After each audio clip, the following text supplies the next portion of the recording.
Sean Millington, have you ever chat GPT'd yourself? Actually, now that you say that, I have not. Oh my gosh, I did. And what it comes up with is absolutely amazing. And I'm just gonna read you a couple of the things and then we're gonna talk about it. Oh boy, here we go. Like, oh shit. Okay. It first of all, nickname the Diesel, which That I is knew. like that obviously. And then it lists your like achievements and your stats, and they're just absolutely phenomenal. Like two-time Grey Cup champion, most valuable Canadian, two-time CFL, most outstanding Canadian, all stars, Hall of Fame. Like, wow. Yeah, I've had a very blessed life thus far, and I really feel grateful to God that this is what the existence I've been privileged to be part of. Yeah. And that's not to say it's without its challenges. Its challenges, obviously, I've had, in my opinion, my fair share, Yeah. but certainly on the other side of that equation, there's been a lot of amazing opportunities, a lot of things that I've been blessed to be part of, and great teammates and great teams, championship teams. You know, I've played with guys who went their whole career and never won a championship. So to have been Yeah. on two teams that did was really a huge blessing, and I just feel honored to have been able to participate. Yeah, what a great mindset and perspective to have on that. A piece of this, what it brought up is also it says legacy. And can I read you what is written below it? Of course, Okay, so Sean Millington remains one of the most celebrated Canadian running backs in CFL history, especially for his contributions to the BC Lions' success in the 1990s and early 2000s. He's remembered for his power running, durability, and being one of the rare Canadian backs to eclipse 1,000 rushing yards in a season. So, all yeah, part of the stats that we talked yeah. about. I'm curious though, like when you hear the word legacy, what does it mean to you personally? Remove the stats and like all that kind of stuff. What does the word legacy mean to you? It's interesting because I guess I don't think about that Yeah, really. For yeah, me, I'm too busy focused on what am I trying to achieve now and where am I going next to yeah, worry about what am I leaving behind. I guess maybe in my way of looking at the world, the things I got or that were left to me, whoever left them wasn't thinking about me. They just happened to be there. And my perspective is whoever comes next will hopefully step on my shoulders to move on to bigger heights, and they're not going to be worrying about me or what I have done or didn't do, etc. If in some way anything that I've been part of helped somebody else benefit in their own life or their own journey, that's amazing, and I love that. mhm. But it's not something I'm focused on or worried about because you the saying you can't take it with you. Well, you don't take anybody else's perspectives of you with you either. So legacy is really, are people still going to remember me when I'm gone? It's like I won't be here to care. So it doesn't matter to me whether people remember me or not. Yeah, yeah, and that kind of brings in the whole not caring about people's opinions and being afraid of that while we're here too. I find a lot of, not just youth, but adults, we hold back on risks and adventures and th following our passions and all that kind of stuff because we're maybe afraid of what other people will think or do or say. I'm very cognizant of that, and I hear that narrative a lot. Hmm. But on the flip side of that, I think it's a dangerous narrative because we sit here and it's almost like we're encouraging people not to care about other people's perspectives and not to care about other people's opinions. But I think that's hugely dangerous. Yeah, because it's not factual. Everybody cares about somebody's opinion. Yeah. So this kind of hey, I don't care and nothing you say matters to me and blah, blah. Well, no, that's BS. Everybody has people in their life that matter and that their opinion matters. And you need to be aware of that because those people influence you and they change your perspective. And if those are the wrong people, then you're going to get yourself into trouble. So, really, Mhm. instead of trying to not care about anybody's opinion, How about you find the right people's opinion? How about you Hmm. find people who are going somewhere that you want to go, and then consider what they have to say about certain things. Consider what they have to say about your appearance or about your dress or whatever. Yes, there's certain people's opinions that you shouldn't pay attention to, but you're going to pay attention to somebody's opinion. So don't Yeah. make the mistake of thinking that nobody's opinion matters. Yeah. Oh, that's solid. Yeah. And so for you, when you were up and coming and starting to play football and get into your kind of, athletic career in that way, who were those people for you and how did you choose them? Well, my mom has always been a big influence in my life, Mm. and I wouldn't be anywhere that I am or it was without her. It's funny because I remember playing tennis with her when I was younger. I don't know, 11 or 12 or something like that. And I couldn't return her serve because it was just too hard. Like it just felt like, oh my gosh, I'm being crushed. And then, but that also inspired me to uh, try, work harder and push myself. And she was always kind of that mindset that, okay, give your best, work hard, do what you're supposed to do, and things will work out. Hmm. So, she would be one. I had a coach in high school who kind of gave me my first shot, Coach Henderson. And I used to like to joke with him when I went back years later because he never wanted me to be a running back. He saw me as an offensive lineman, and that's where he started me on the football team. And I pestered him all year until finally the next year he let me try out for running back. And well, as they say, the rest is history. But at Hmm. least he gave me that shot. And, all the way along, there's always been coaches and people who have helped or, given me the opportunity to do better, even if they didn't know it. I just, there's people I watched, like Walter Payton. I'm sure he's never heard of me, but I liked his work ethic and I liked how he approached getting better, and I tried to adopt that kind of style and that mindset for myself because I saw the outcomes that it generated for him, and I Hmm. wanted similar outcomes for myself. So I don't need to reinvent the wheel, just use the one that's already on somebody else's car. Yeah. Yeah. Now, this is before social media and like all those kinds of things. So how would you have known what his work ethic was? Is it just seeing how he played in games? Like how for kids who hopefully don't have social media, right? Like we're hoping that there's some kids out there that don't. Um, like what is a way that they can be figuring out who they want to kind of be like in their own unique way and striving for that? Well, I mean, I saw him on TV and I saw different specials and stuff like that that he, Okay, he yeah. was part of. One in particular I remember where they were just showing him training, and it was something I adopted. He would run these hills, and they were like, these hills that it looked like you should be mountain climbing up, not running up. And to me, and his attitude was, well, this means that no matter where I am, no matter what city I'm in, I can always get a workout in because there's Mhm. always going to be a hill with grass on it somewhere. Yeah. And I took that up everywhere I went. I was looking around. Oh, that's a good hill to run. Let's go do that. I Yeah. had one at Simon Fraser. There was a hill outside the school where I used to run up the side of that on a regular basis.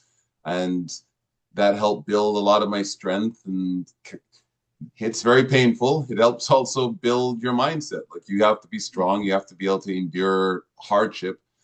And I think that's also something that's a lost skill for people, but especially our young people these days, because our parents, in well-meaningly, have tried to Yeah. make their lives as comfortable as possible, and that's not what builds good people. That's not what builds strong people. And adversity builds strong people. Challenge builds strong people.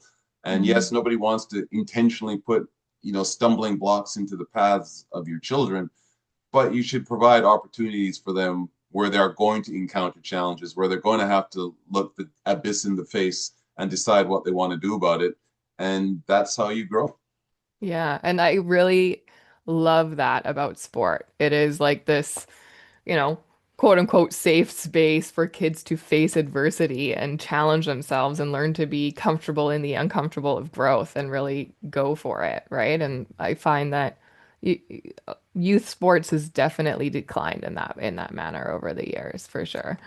Um, how do you like how did you push yourself to go and run up those hills? Like I'm sure there's days, maybe most days, I don't know, that you didn't actually want to do it, especially here. You know, it's probably raining 80% of the time and you're just like, I don't want to go do this. So like what is the if you could actually teach a skill to 15-year-old me who wants to, you know, have the durability that you did. Yeah, right. But how would how would I learn how to just stick with it and go? Like how do I do that? I would say that you have to have a goal. You have to have a reason why you're doing what you're doing. For me, it was part goal and part identity. This is who I am. This is who I choose to be. I can choose to be a quitter. I can Yeah. choose to, be a baby and cry and, knuckle my eyes or I can choose to grit my teeth and get up, right? Like Mhm. I got hit to the canvas. I sucked it up, took a breath, took a second to compose myself, and then I stood up again and kept fighting. Mhm. And every movie that you've ever seen is based around that archetype of perseverance, of resilience, of hard fought battles being won.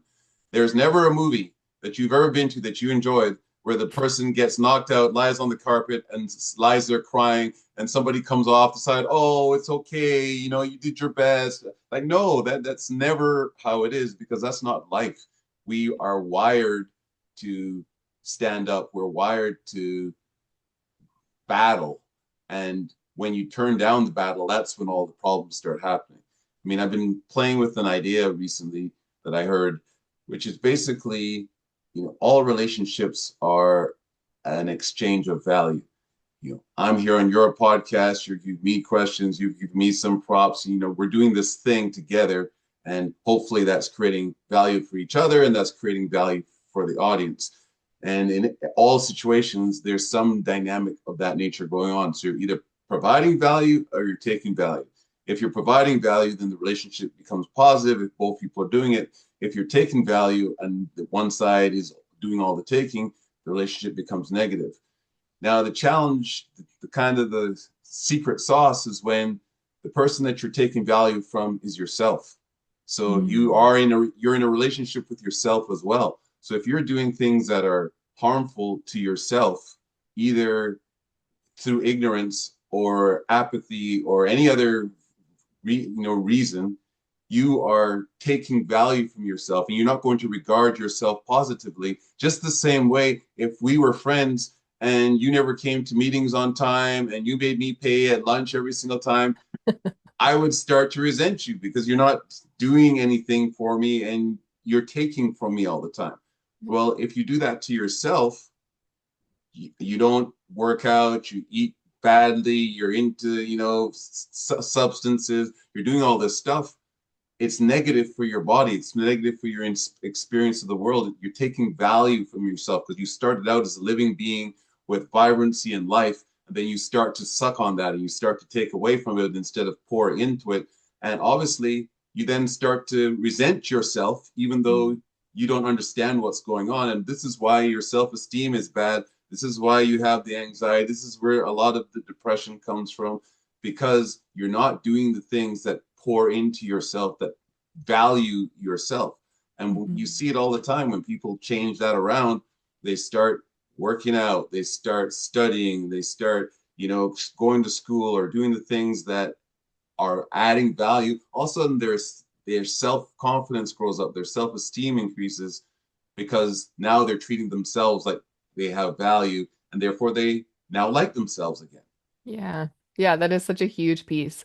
We, like at Forged Youth, I work with elite youth athletes globally with mental training. And such a big piece is that when athletes come, they're so insecure and they lack confidence and like all of these key pieces, which you're hitting on right here. Because where does it come from? Well, you need to show up for yourself when no one's looking. when absolutely no one's looking. Only you know if you're still scrolling on your phone instead of sleeping. Only you know if you're pressing snooze instead of getting up. Only you know if you're not touching the line when you're having to run lines and practice and shortcoming yourself in that way. And it's so crazy how all of those little tiny acts just are votes for ourselves, or like you're saying, votes against ourselves. And that plays such a massive role in how we carry ourselves in our sport and in our life. Well, I would also posit that they're not tiny things. Like Yes. a slice in a rope is like Yeah, what that's true. a millimeter or less in a big long 50-foot rope. You cut that thing, poof, whatever's on the other side of it is going to go tumbling to the ground. Yeah. So that one strand is all that holds the whole thing together. You're only as strong as your weakest part. And Yeah. one of my coaches, kind of always used to say to us, you know, you cannot not run as hard as you can. You cannot go to the front of the line if you're capable, but you're only cheating yourself. You're not cheating Hmm. me. You guys are the ones who are going to go out and play the game on Saturday. And if you suck, well, whose fault is that? It's not my fault. I'm not the Yeah. one who didn't do the lines. I'm not the one who didn't, show up on time for practice. Like that's Yeah. on you. So if you want to go out and embarrass yourselves, be my guest, but it's not my fault. It's your fault, Yeah. which is great. Like that's one of the other things I always try to encourage anybody that I'm working with is that it's always your fault. If there's a Mhm. problem, it's your fault. And you know why it's your fault? Because that means you have agency. That means you have control. That means you can change it. If it's not your fault, then there's nothing you can do. You're a helpless victim who just Yeah. has to sit there taking the punches. Whereas if it's okay, I got punched, but that's because I didn't dodge. That's because I didn't roll or I'm not strong enough to handle the punch. So I can Yeah. go to the gym, I can get stronger, I can learn, how to defend myself. I can mitigate the force that's being brought against me. So the next time Mhm. when somebody tries to punch me or the situation tries to punch me, I'm ready. I know what to do this time. So Mhm. there is always a choice. There's always something that you can do.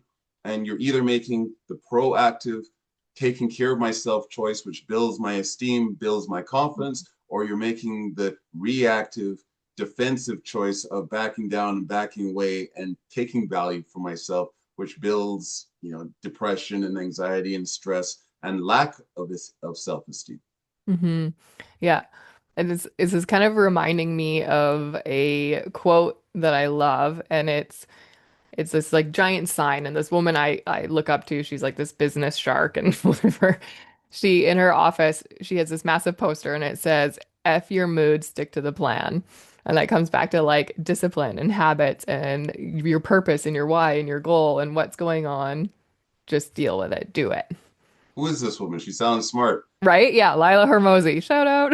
Yeah, as I'm going to say, might as well. Ms. Hormozy is a very sharp woman, as is her Totally. husband. So Right? legit, right?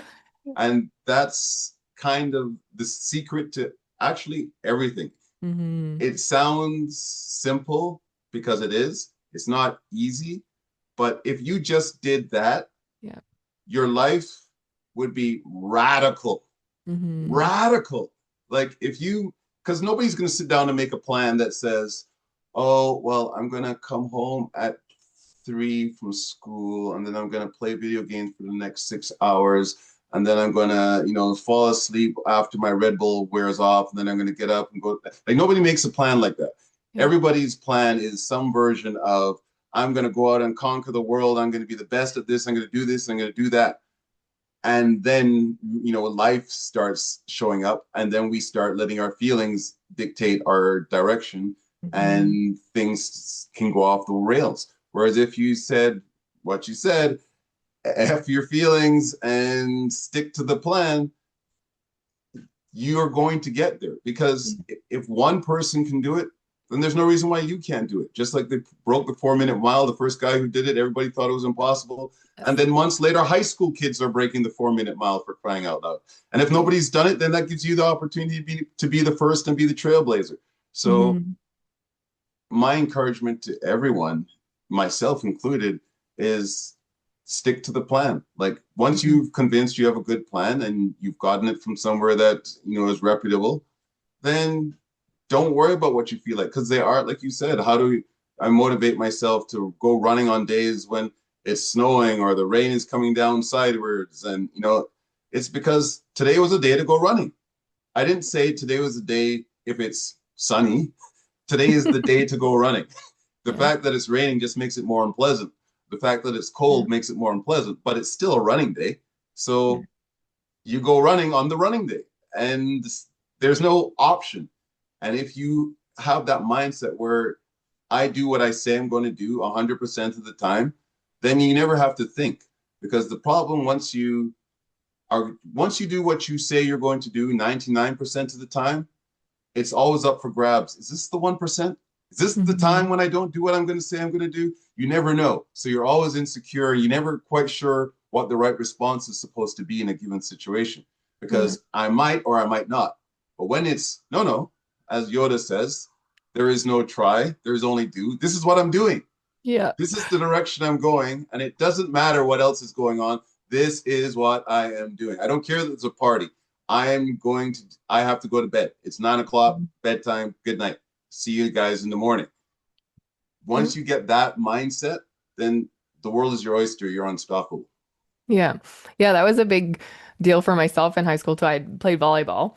And I always was, sorry, I can't come. I've got a tournament. Sorry, I can't come. I got practice. Sorry, I can't come. Like it, and it to me, it only sucked for a millisecond that I Yeah, couldn't go. But my why and my goal and my like just was so big that it was like, oh yeah, okay. It's nice to be asked. right. But Exactly. it leads to so much more. I have both my nieces play volleyball, and the older one is going off to Queens, and she's going to be playing out there. And it's all those sorts of things, like you say, like the Yeah. camaraderie of the sport, the things that you get out of the sport, the vision that you have for yourself, your goals that you have for yourself. It's you have to choose. Unfortunately, that's the way the world works. You don't Yeah. get to hold everything with both hands, one decision here and the other decision over here, and equally just kind of walk through life holding conflicting perspectives. No, Yeah. you have to pick a side and then stay on that side if you want to be happy. If you're going to be a partier, power to you. Go Yeah. party, do your thing if that's what you want to do. But if you Yeah. want to be an athlete, then go be an athlete. But when you try to bounce back and forth between the worlds, you just make yourself and the participants in your world unhappy. And I don't think that's an intelligent way to live. Yeah, yeah. I had the Canadian Olympic cyclist. His name's Tyler Rourke, and he's a young guy. He's like 20, 21. And I had him on the podcast to talk, and I was asked him like, how do you balance still being like young and having a social life and being this top-notch athlete? Like, how do you do that? Because we do need to have some fun and like, all that kind of stuff. And he said, you know what? I say the rare time that I say yes to my friends, I have trained so hard and I have like given everything I have to my sport and I show up and all those things that I know that I can show up to my friends and be intentional with the time that I am spending with them and not worry about it taking anything away from my sport. When you played, how did you balance that kind of stuff? Because I mean, CFL players, you guys go out and you have fun and like all this type of stuff. So how did you deal with that? There's a time and a place. Yeah. And there is also uh, there's also sacrifice. Mm. Sometimes I did miss parties that I wanted to be at that I heard about the next day that were super fun and whoa, that sounds epic, and man, oh whoa, oh man, I wish I'd gone, blah blah blah. In hindsight, I don't wish I'd gone, but at the time, I wish I'd gone Yeah. because it was a fun event that I missed. How many pub nights did I not go to because I Yeah. had to be at class the next morning and I knew that I needed to pass this class in order to be able to stay on the team, which is what was going on for for my future. Like it's all connected. Yeah. So I made decisions because I had a plan and I had made commitments. I had promised myself I was going to be the best. So you don't be the best by staying out till 2 a.m. and getting up at 6. That's not going to work. And sometimes you just have to bite the bullet and say, I'm choosing one thing over the other. And it's your ability to do that that defines the heights that you can reach, because all success requires some degree of sacrifice. You're always going to have to give something up that you want now in order to have the better thing that you want later. Good Hmm. is going to have to be sacrificed for perfect, right? Hmm. Like if you want Yeah. greatness instead of goodness, then you have to sacrifice goodness. You can't hold goodness and greatness at the same time. Like the greats in any aspect of life all sacrificed significant portions of the rest of their life in order to do that. And if you don't want to do that, that's fine. Nobody's saying you have to. Yeah. You can live a good life and be content and all that sort of stuff. But even that is going to require a certain degree of sacrifice of other things. Like Yeah. there's always choices that have to be made, and choices that you're not going to want to make. And at that moment, for me, it always boils down to, who do I want to be? Yes. Because you aren't anybody. I'm not anybody. You're not in. This is just Shawnee's here. This is my own version of reality. But every second of every day, you are deciding, who am I going to be? Who do I Hmm. want to be right now? Who do I want to be in the future? Whoever I was in the past is irrelevant. Who am I right now? Maybe yesterday I lied. Well, today I can tell the truth. Tomorrow I could tell the truth. Or today, maybe yesterday I told the truth. Maybe today I'm going to be a liar. Like, what am I doing right now is who I am. And, Hmm. this sort of sense of identity that people have is, yeah, I think it's not really that relevant. And we all need to just learn to say, I'm in the moment. This is the goal that I have. This is the path that I'm trying to walk, and let the rest of the people make their own adjustments around that. Hmm. I love that you brought up the like, who am I going to be? We actually at Forge, we get our athletes to give themselves a high five in the mirror in the morning and say, who am I going to be today? Yeah. Because it's an important question because it gets you to reflect and it gets you to start being intentional about things. Well, and that's just it. I think that people don't realize that they have a choice in how they show up. Yeah. They think that they are just the way that they are, Yeah. and there's nothing they can do about it. And it's like, no, no, you're not just an emo or a goth or a jock or a nerd. Like these are choices that you've made. And if you didn't like it and it wasn't working for you, you could choose to be otherwise, right? Like Yeah. you don't have to do what you're doing, and you're doing what you're doing for a set of reasons, and you have to assess whether those reasons are working for you. And that's the self-reflection that I think so many people fail to do, is like, why am I doing what am I doing? Why do Hmm. I think the things that I think? Yeah, maybe, my home life's not great, and that's making me upset. Well, is what am I doing to deal with that? Is this help me go where I want it? Do I like being angry all the time? Maybe not. So what could I do that would make me not be angry all the time? Maybe I need to talk to somebody. Maybe I need to read a book. Maybe I don't know. I don't know what your answer is. But Yeah. burying yourself in a bottle, how have you seen that work? Like it's putting a needle in your arm. How's that working? Do Yeah. we see a lot of examples where that's the that's the pathway that leads to success? I would Yeah. say no. Nope. So maybe think about that before you take on that automatic reflex of, oh well, somebody offered me this, and oh well, that's how I ended up going down that road. No, no, make your own choices. Choose the path you want to go on, and then take full ownership. Because remember, it's your fault. It's your responsibility. And that Hmm. means it's also your credit. You get to have the praise when you succeed, because you did it. You went out there and put yourself out there Yeah. and battled and overcame all the things you had to overcome to now be sitting, on the Mariel Anderson podcast and be, getting interviewed, right? Yeah, yeah. So and you brought up self-talk in there too. Like what are we saying to ourselves and getting curious about that. For you, self-talk, like how big is that for you as a player and how was your self-talk? Like did you have an inner dialogue that was kind of like pushing yourself? Was it negative? Were you like did you have a certain phrase that you like to say to yourself over and over again in high pressure moments? What was going on in there? Um, that's an interesting thought. I hadn't looked at it. I've never really thought about that too much. I think generally speaking, I will whip myself if I Hmm. feel like I'm not pushing hard enough. Let's go, come on.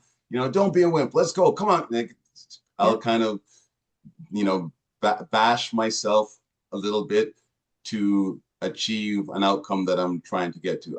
I don't tend to do that about myself in general. Yeah. It's situation specific. Yeah. So, like I'm just taking a big blow and I'm like down on a knee and I don't really want to get up. It's like, come on, don't be a wimp. Let's go, you baby. Stop crying and, put your sucker away and let's go. And like whatever I Yeah. need to say to myself in that sort of a vein to get me up onto my feet to do what I say I want to do. Hmm. Yeah, it sounds like the hard old school coach that we almost all had, right? Like the let's go. I mean, I had that coach. I don't know. Where like, I had that coach a lot of times as well. And yeah. I think there's a time and a place for that too. I mean, Yeah. yes, the kind of warm and embracing and, let's all stop and have a glass of water, has its place as well. Hmm. But it can't be all carrot and it can't be all stick. Like we Yeah. need to know when to bring in each. Yeah. Unfortunately, life is nuanced and it's not nice to define black and white lines on the playing field for you to decide where to step and not to step. Yeah. So a lot of it is gradients. Yeah. And if you keep moving in one direction, eventually you do end up in all black. Or if you do keep going into the other direction, you do end up in all white. But Hmm. at any one spot on the progression, you might not be sure where you are. You just have to decide, well, this is the direction I'm aiming at, and let's just keep moving. Hmm. So I'm curious how mental training and like performance mindset has evolved over the years, in your opinion. Like when you were playing at SFU and kind of like starting to move up the ranks in that way, was there anything going on with sports psychology and coaches actually being able to give skills with the mindset piece of football, or were you figuring that stuff out on your own? My experience is that we were mostly figuring it out on our own. Yeah. This was kind of the dawn of this sort of approach becoming popular in sport. So we didn't have access to those type of tools. Yeah. And generally speaking, like it was a new thing when they hired a weight trainer to start training the athletes on the football team. Oh, Like I think okay. he came in either my second year or might have been the no, yeah, I'm pretty sure it was my second year when he arrived. So think about that. Yeah. You're at the university and you're on a football team where weight training is like a pretty integral part of your Yes. success, and there's no weight trainer, right? Like, Wow. and there's these high school kids, and we didn't know. I mean, we just went into the gym Yeah. and threw some weights around, like Got coach buff. said squat and bench, and that's what we did, and we didn't know what else to do, right? Yeah. So to actually be given a program and to be, these were new things. So, I think there's been a massive evolution for the better as far as Mhm. the psychology of sport and the mindset coaching, and especially at the pro levels now, you see like almost all teams are going to have some sort of psychologist Yeah. on board who's going to be talking to the team about their mindset, etc. And I think Yeah. that's all for the better. Yeah. Yeah. For me, I was like, I started playing volleyball kind of like in the late 90s, mid to late 90s. And our coach was seemingly ahead of his time because he trained our mind as much as our volleyball game. But people like parents and other teams and other coaches thought it was just like woo woo woo and thought it was weird and didn't like it and all that kind of stuff. However, we won everything. Like we were like undefeated. And so many of our like the players, we got full ride scholarships and played provincial, national, like all that kind of stuff because of this mindset piece. But we had somebody guiding us to do it, so it shaved years off of that. Right. And here you are and you're figuring it out on your own as you go. What would you say are maybe like two of the performance mindset tools that you figured out on your own that you wish somebody could have told you? Wow, two of the performance mindset tools. Well, the one thing I did pick up along the way is that you're not in control of the outcome. Hmm. Yeah. You don't win or lose games. The only thing you have control over is what you actually did. Yeah. once you spike the ball, whether it hits the ground on the other side is outside of your control. Maybe she gets to it. Maybe she doesn't. Maybe Yeah. you put it in the right place or maybe you didn't. But once it's left your hand, Yeah. right? Like that's you can't do anything else about it. So when you come to an acceptance that I've tried and I did everything that I could do with what I had to hand at the time, Hmm. then for me that gave me a degree of peace because now there's no pressure. I know what to do in this situation. I know the ball's coming towards me. I put my hands together, I create the diamond, I look through the diamond, I see the tip of the ball, I feel it hit my finger, and there's a whole process that I'm going through to catch the ball. And it doesn't matter that it's 3rd and 10 and that we need this first down and that if we don't get this, we're going to lose the game. Like, because I'm focused on my process and the Yeah. things that I have control over. I don't have control over whether the guy's going to come in and slap the ball out of my hand or whatever other random things could go wrong. I'm Yeah. just focusing on the things that I can do to the best of my ability. And if it doesn't work out, then I get to learn and see what adjustments I can make for the next time and come back.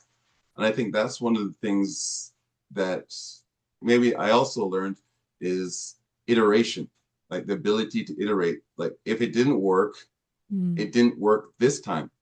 Yes.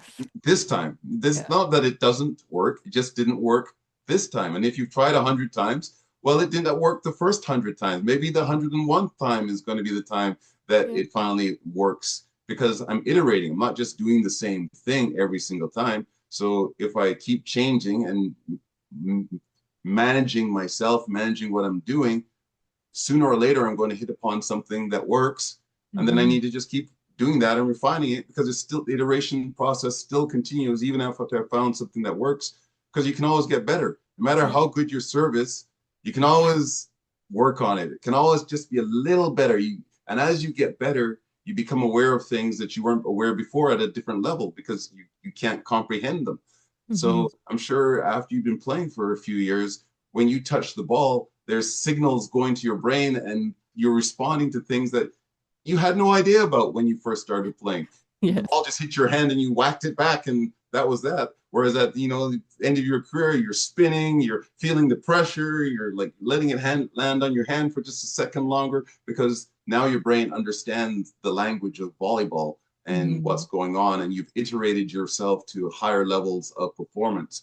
And the mistake I think a lot of people make is observing the high levels of performance and aspiring to that, but not wanting to travel the journey that's required to get there. You don't start in high school and just magically become an NBA player. Like that's just not how that works. Michael Jordan wasn't Michael Jordan in grade 9, which is why he didn't make his grade 9 That's basketball right. team, That's right? right. Like Yes. he did, think about that. The greatest basketball player of all time didn't get onto his grade 9 basketball team. So Yeah. obviously, at some point, he was not the guy that we see now. Yeah. And even when he first entered the NBA, he wasn't the guy that we see now. It's all the work and all of the sacrifice and all of the effort that he put in from there to there is what is the real salient part of this whole equation. And I think that's what we need to kind of emphasize and as much as possible, especially with young people, because they get the best leverage out of it, is Hmm. double down on work. Like Hmm. put in the work in the right direction, doing the right things, and you'll get the right outcomes. And one of my coaches used to say, it's not practice that makes perfect, it's perfect practice that makes perfect. Right? Yes. Basically saying you need to be working on the right things. If you're doing the Yeah. wrong thing 1,000 times, you're not going to get any better. Yeah. Right? So Yeah. you need to learn from each time and do it better the next time. Yeah, and I think, well, I know now too, it's almost especially bad for youth today because of social media and they're seeing the final product all the time. With all of these athletes who have social media accounts and all that kind of stuff, they're not seeing, like you said, the beginning, the getting cut, the reps, the them learning the shot and failing a million times, like all of those things. They're not seeing that. They're just seeing swish, swish, swish, right? And they're like, oh, I need to be that. But like we said, those people didn't get lucky. They didn't just appear. They weren't born that way. There was so many things that happened before that that were never recorded or they weren't shown to the public because it's which messy. which are under your control and which are underneath your agency Yes. to do something about. You Yeah. too can go down to your local school's basketball hoop and shoot a Yes. hundred shots every night after school. You Yeah. too can go to the track and run, 10 sprints up and down every single day after school. You too can, Mhm. drag your tired butt to the gym and work out after work, even though you'd rather go home and watch TV. Like, Yeah. these are the choices that these people made to get the results that they got. And Yeah. if you don't have those results, it's because you're not doing the things that they did. It's like the pathway has already been worn out and it's well grooved. Yeah. Most of success is not some mysterious process for how did they get from over here to over here. There's a well lit trail that says do this. It's just that that trail has big rocks and boulders and Yeah. thorns and molten lava that you have to cross like some kind of video game challenge. But you know where the path is. You just have Yeah. to run it basically. Yeah. So I have a question because what we're doing is right now we're talking about practice a lot and in practice we're being hard on ourselves. We're like where do we suck? How do we get better? We're focusing in on being kind of judgmental on ourselves. But then when you're talking about the game just then with looking at the ball and following your process, you're trusting the process and you're trusting the training that you've put in practice. They're two different mindsets, how you approach yourself and practice and how you approach yourself in the game, if that makes sense. So how do you Right. get from your practice mindset to the trusting competition mindset? Faith. Did you say fake it? No, I said faith. Oh, I thought you said fake it. I was like, Fake it. what? No, no, I'm not What going to say fake it. What are the? you We talking about? fuck, we're not faking anything. No, there's no faking it. Not at least not in sports. There's no faking it. Faith. Faith, And okay. you have to have faith in something. And initially, you're not going to have faith in yourself because you have no reason to have faith in yourself because you haven't been successful yet. Yeah. So you need to either find a coach that you can put your faith in who's going to steer you correctly. You need to have a fellow teammate who's good enough that you can put your faith in.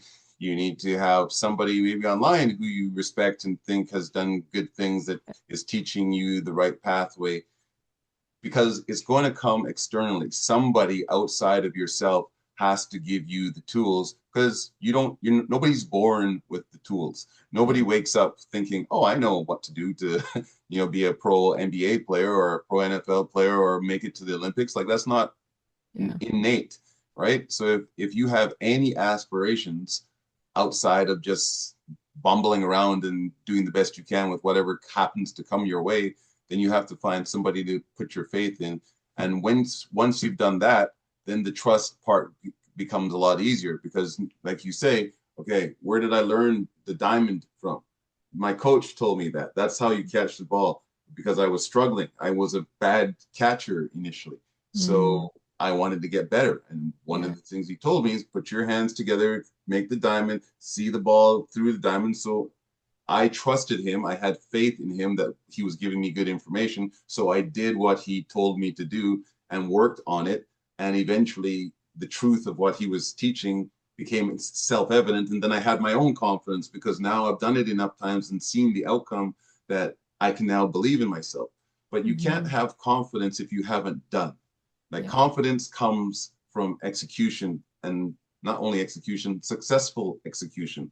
So this whole thing of, just believing yourself, well, you can't just believe in yourself. Like you need to have done something to believe in. Like Yeah. if you haven't done anything, there's nothing to believe. Yeah. So the only belief that's why I say it's not about belief, it's about faith because I'm trusting that this other person is giving me accurate information. They're giving me valuable information that if I implement it into my own life, I'm going to get the results that I'm aspiring towards or that I see in their life. Hmm. Yeah, I like that. That's interesting. I've heard many people talk about, that bridge from practice to trusting the in the competition and stuff, but you're the first person to say faith. And I really like that perspective on that. That's a good Well, one. thank you. Uh, let's talk a little bit about leadership and teamwork. because you played on teams for so long, team sport, and what makes a good teammate? And then how do you stand out as a leader when you're on a team? Especially like football teams are big. Yep. What makes a good teammate? That's an interesting question as well. Like I would say a good teammate is one who does their job and helps me to do my job, Hmm. right? Yep. Like I had lots of guys who I didn't necessarily like, but Hmm. I would still consider them good teammates Yep. because why? They did their job and they Yeah. helped me do my job. And that's why we're all here. We're here to play the game and to win. Yeah. And I care more about winning than I care about liking you. Yeah. So as long as you do what you're supposed to do, I don't have to talk to you after the game's over. As long as I do what I have to do, you don't have to talk to me. Like we're all gonna, and we get along as much as we need to on the field to get done what we need to get done because we all understand that whatever other beasts we may have, those all get left behind at the sidelines. And once you Yeah. cross over onto the gridiron, we're all on the same side. Yeah. And I need you just as much as you need me. And if I'm shooting holes in your canoe that I'm in, guess what? Yeah. I sink along with you. So that's not intelligent. Like, No. wait till I get out of the canoe, then shoot. Then I'll shoot holes at it, right? But until then, we're rowing in the same boat. We have to like keep this thing afloat.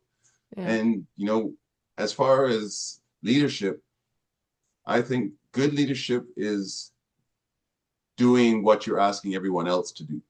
Like Hmm. the best leaders are out at the front yelling charge, not at the back saying go get them, right? Like if Yes. you, I played with one guy, Doug Flutie, who I thought was an amazing quarterback, great guy, and very intense man, but he was also a great leader because he led by example. Most quarterbacks because they don't have to in their job. When we're doing laps and stuff, like cardio is not a big deal. They're at the middle of the pack or lagging towards the back and they're kind of dogging it. He was out front. He Mm. was sprinting as hard as he could go and he could run. So he was like leading the team around the track. And it was like very few times could I keep up with him. And I think that earned a lot of people's respect because when he asked people to do something, nobody shrank back because they saw him put himself out there and he was working as hard as he could for the team. So when he's asking something as the leader, as a quarterback, people stepped up and delivered it because they've seen him deliver it. And leaders and people who put themselves, it's kind of servant leadership. They put themselves at the service of the people that they're trying to lead, whatever team, whether it's in work or whether it's in sport or school or anything. If you say, what can I do for you? How can I make your world better? How can I help you achieve your goals? That's what good leadership is. Good leadership is not everybody worships me and thinks I'm the best. No, that's weak leadership. Strong leadership does what's necessary in order to accomplish the goal that the team has set up. Yeah. And I'm curious what you would say to, let's say the 14, 15, 16-year-old guys who are or girls who are on a team and they have leadership, they're almost like natural leaders, but they don't have the captain role. And so they kind of slough it off. It's like, well, I'm not the captain, so it doesn't matter. Like, does that matter actually if you are the captain or not? How does that work? It totally matters. I was never the captain, Hmm. and I would say that a lot of guys I played with looked at me as having a leadership role on the team Yeah. because your performance demands recognition. If you are, you might not be the best player, but if nobody can stop you from being the hardest working player, and Hmm. everybody on the team can tell you who the hardest working player on the team is. Yeah. Why? Because everybody notices that person, right? And Yeah. that person sets a standard on the team. And everybody else measures themselves either consciously or unconsciously against this standard. Oh, Lucy ran 4 laps. I only ran 3. Oh, damn it. Or Lucy's running 6. Oh no, right? Because Yes. you. So there, and when the game is on the line and it's crunch time and you speak up, either in support of or not by saying anything, people will notice that as well. So Hmm. your backing of the quote unquote captain or the the quote unquote official leader also carries weight. Everything you do in any sort of team environment, people are always noticing, and just as you notice. So if you notice other people doing stuff and it affects how you show up, if that person's dogging it all the time, do you like it takes a Yeah. certain type of person to like just say I'm ignoring them, I'm just doing what I do. Like that Yeah. influences your feelings about them and feelings about the team. Hmm. So if you respond like that to other people who aren't the leader, then obviously people are doing the same with you. And that's where we all have leadership. We all have to Yeah. own the fact that everybody's watching you and you're watching everybody else. So it's this symbiotic back and forth relationship where, yes, somebody has to be in charge, somebody has to be team captain, but we're all here, we're all part of the pyramid. And if one piece isn't functioning properly, the whole thing comes apart. Hmm. Yeah, it is. That's interesting that you're breaking gold. You're dropping gold. It's amazing, because it's true. Everybody is watching everybody else, and everybody's looking. I feel like a lot of times people want to unleash the beast and just like do something, but they're reserved waiting up for somebody else to do it first. And then all of a sudden that gives them like permission to go and do whatever it is and go as hard as they can or show up in that way. And so it's just always so interesting to see who is the first person or why people are waiting. Well, I like to play games with myself because this is something that, in my opinion, never goes away.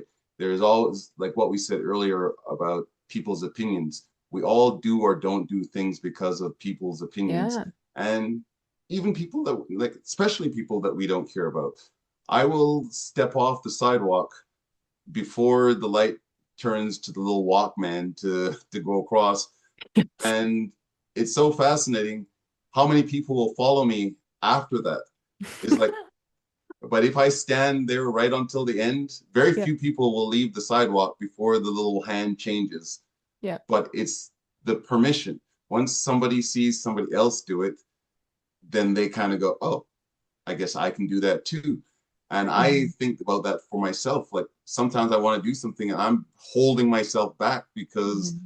nobody else is doing it. And like I have to make myself sometimes push out of my comfort zone to be the only one standing out Yeah. because humans, in my opinion, are herd, we're paradoxes. We're herd animals, but at the same time, we're leaders. So we look around for approval while at the same time wanting to be the one to get the recognition. And these are kind of Yes. mutually exclusive situations. You're either doing something that deserves recognition, which means you're separated from the herd, or you're being part of the herd, which means you're not getting individual recognition. Yeah. So you have to wrestle those tensions inside yourself. And I used to tell my daughter that, if you want to be the best at anything, then you need to get comfortable with the idea of a certain degree of loneliness Yes. because you know, I look at it like we're all in a pyramid of some sort. At the base of the pyramid, there's lots of peers. Everybody, the nearest person who's like you is like right beside you. We all feel comfortable. There's lots of people. And as you start moving up the pyramid, it starts to narrow and there's fewer and fewer people on your level. And the other people who are similar to you in their own pyramids start to get further and further away as they move up their pyramid. Yeah. And as you get to the very, very top at the pinnacle, if you're the very best basketball player ever, there's very few people like you. Hmm. And if you're the very best tennis player, there's very few people like you. Hmm. And the odds of you two guys meeting and having them, you would totally understand each other because it takes the same thing, but it's harder to find that person. It's harder to get together and have that person in your circle. Whereas if you're average and you're all the way down at the bottom of the pyramid, there's lots of people. The average tennis player is the same as the average basketball player, and there's tons. And you meet people like that, and you all get along, and it's great. So when you're trying to climb the pyramid and you're trying to be good, you just have to accept that, you're gonna have to work a little harder at everything, including finding friends, including, being Hmm. accepted and needing to rely on yourself more or finding different types of supports that can help you because they're not just going to be there. Hmm. Yeah, and it is definitely something that transcends being a youth or being an athlete or anything. It's as adults in life as we're striving for greatness in our careers and, all those types of things. Yeah, it's the same. People, because it takes a very certain mindset, work ethic, all the things that we've mentioned to be running with reckless abandon towards our epitome of greatness and what we think that is. And it's a road less traveled. But it's worth it in my mind. Like it's worth it. Keep going, keep growing. It's a road less traveled, unfortunately, and Yeah. for good reasons. And I guess I've rationalized for myself that not everyone is called to that road. Yeah. But the great thing about it is you can always call yourself. So, I love that. if you didn't feel, oh, well, maybe I'm just not one of those people and I'm just not, blessed that way. But do you want to be? Hmm. If you don't want to be, then don't worry about it. If Yeah. you want to be, then that's all you need is the want to be, and then you will like do the thing and you will become the thing. Yeah. That's as simple as it can be. Yeah. You get to create whoever you want to be and the life that you want to have. It's within your control. It's the actions, it's the thoughts, it's what are you doing? How are you doing it? Why are you doing it? Who are you today? Everything you have in your life today is a function of all the decisions that you've made to get yourself to this particular point in time. And yes, lots of other people have influenced that and come Hmm. into your life and done things in your life. But at every single step along the way, you had choices to make and decisions about how you were going to respond. Didn't Hmm. doesn't matter, and I understand that lots of people come from some horrendous circumstances that I can't Yeah. even wrap my head around. That being said, you still have choices in the midst of those horrendous situations. What am I going to do about it? How am I Yes. going to respond to it? And am I going to give value to myself?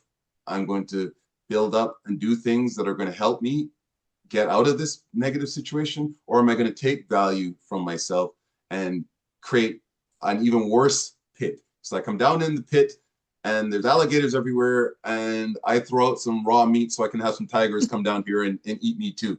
Like, well, like, do you want to make it worse or do you want to make it better? Right? Yeah. Like, you can't Totally. control what the circumstances are, but you can always control how you respond to the circumstances. And you can influence how you can respond to the circumstances. So, you know, that's why we practice. That's why, Yeah. before you don't just show up on Saturday for the game and have done nothing all week. Yeah. You work on your skills Monday to Friday so that when that situation presents itself, oh, they've come to the net. There's two of them. They're jumping. Okay, we're going to bump it off to the side and then spike into the empty zone. You practice that set up, and all of a sudden, oh, here it is. There's two of them at the net. You bump it over to the side and you spike it. Ah, yes, we scored. Why? Because you practiced and you're ready for the circumstances, right? Yeah. And you can always prepare yourself for circumstances because you don't know what the problem is going to be. You just know there's Hmm. going to be a problem. That's life, and you Yeah. actually want there to be problems. The people who perceive themselves to have no problems are miserable. Yeah. Miserable. Why do super wealthy, successful people, feel the need to do drugs? What are you trying to escape from? Yeah. Like, think about that for a second. Like, Yeah. you've got billions of dollars and you spend your day shooting it up your nose or into your arm. Like, can't you not go skydiving, fly to the moon, go to the bottom of the ocean in a submersible, lie on a beach looking at the mate? Like Yeah. the Learn world is something. literally your oyster. You can do anything and Yeah. you're spending it in your room, doing some substance like Hmm. that clearly says that you're just not focused on the right thing. You don't have the obstacles in front of you that you need in order to make you grow and be a better person. Yeah. We all, whether we think it consciously or not, we all need to be challenged in any way, shape, or form, whether that's, like you said, like hard things in life happening to us, whether that's us choosing to learn something new and get out of our comfort zone, whether that is like all, as soon as we get complacent, as soon as we get comfortable, that's when that's when hard things happen, like even harder things, when we deteriorate as humans, both physically and mentally. So, yeah. We're designed to be anti-fragile. I Now, love that word. what that means essentially is that tough things make Mhm. us, instead of breaking us, make us stronger and more resilient and less likely to fall apart. Yeah. And I don't know if you've heard this example of baby birds, but when they are hatching out of an egg, they have to struggle. Like they make the first little crack in the egg and then they kind of work against it and they slowly over the course of the next few hours break out of the egg. Now, if you were there and watching this process and, oh, look at the little baby birdie struggling so much, and you went and helped it out and peeled some of the shell off to make it easier for the bird to get out, guess what? You just killed that bird Yeah. because it's the struggle that develops the lungs and gets the muscles going and gets the blood flow into the wings and all the all the musculature of its head and etc. It's those instinctual prompts that are happening in its brain to make those motions that allows that animal to now break out of the shell and live. If Hmm. you short circuit that process by making it easier, there's nothing to struggle against and the muscles don't develop and it dies. Yeah. So we're, metaphorically the same. Like the struggle needs to be there. The struggle is what makes it worth the victory. The struggle is what makes the fulfillment matter. Like Hmm. when you battle in a game and go back and forth, and you did everything you could, and you're like left it all out there. Then at the very last second, it all comes together and you guys score the winning points. And it's like, yes, that's way more exhilarating and Yeah. fulfilling than if you're up, 20-0 and it's like, oh, another point and we scored. It's fun to win, but Yeah. the investment's not the same. The challenge isn't the same. When you beat the very best team, in the championship game and you prove yourselves the champions, it's because you earned it. Hmm. If there's no opposition, there's nothing to earn, and therefore there's nothing to conquer, and there's no reward. Hmm. Rewards only matter when you had to fight to get them, which is why billionaires' kids have such a hard time because Yeah. everything's handed to them. They rarely are forced into positions where they truly have to exert themselves, and therefore they have no sense of fulfillment, and their life is miserable. Hmm. So the next time you're sitting around feeling sorry for yourself, look around and go, "Thank you, God, for these problems. Hmm. What am I supposed to be learning from them? How do I overcome them? Because when I get past these things, I'm going to be an amazing human being. I'm already an amazing human being, but imagine how much better I'm going to be once I get over all this stuff that's pissing me off." Yeah. Yeah. In my own life, I've started to recognize it when things get difficult and uncomfortable and I find myself in that like angst. All of a sudden I go, bing, wait, that means I'm about to level up. Everybody plays a video game, understands this concept. Like, and that's most kids. Like, I don't know why they think life is going to be any different. You Right. can't, you don't get to go to the next level until you defeat the big monster at the end Yeah. of the current level, who Yeah. you've been building up your strength to be capable of battling. If that monster showed up at the very beginning of the level, you'd be dead. Yeah. But usually it's later in the level that it finally gets there, and now you've got some armor and magic spells and blah blah blah, and you're ready to go. But Yeah. then he still kills you. Then oh crap, I'm not strong enough, and you go back into the dungeon. You keep, you know, doing the things you can do and get stronger, and then you come. And eventually, when you finally beat the level, you're like, yes, Yeah. because you had to overcome challenge. Yeah. That's where fulfillment comes from.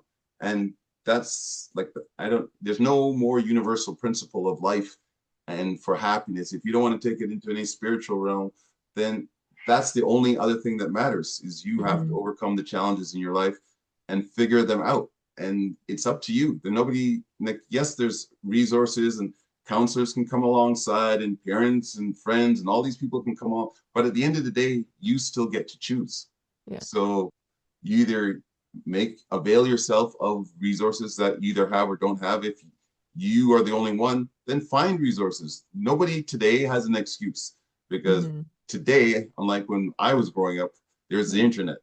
So every resource you could possibly wish for or dream about, hey, as you said, Chat GPT, what would you suggest? And Yeah. don't take everything Chat GPT says, as Yeah. gospel, but at least it gives you some starting point for how I could address an issue, especially if I'm trying to make it better. Yeah. That was so good. Sean, this hour has blown by. I could talk to you forever. Well, thank you. Likewise. Before we close, is there anything that we haven't talked about that you think that we should? Is there anything else that you want to bring up or? Well, I briefly kind of touched on it, and for me, it's an issue of faith. And Mm, like I think there's if you stand back from the world and step outside it and try to look at it a little bit objectively as much as is possible, it seems clear that there was a movie years ago called The Matrix, and it shows the design of the world. The world is set up in a certain way, and that means there's a designer. And we can all argue about whether who that was and what were they intending. But in my opinion, it's clear that there's certain patterns that are persistent across all of time. Humans deal with the same set of issues across all of time. So my faith is in God. My faith is I have a Christian faith, so I believe in Jesus Christ, and that's what's important to me. And I believe that that system, when you align yourself with that, that gives you a North Star so that you have something that you're aiming at. And they talk about it in 12 step that, the higher power doesn't kind of matter at a certain level what that is, but you need something external that you are aiming at that gives you direction so that you know when you're off track. Because if you're mm, in a whiteout, every direction is equal. Like you don't yeah. know which direction leads off a cliff and which one is leading you to salvation.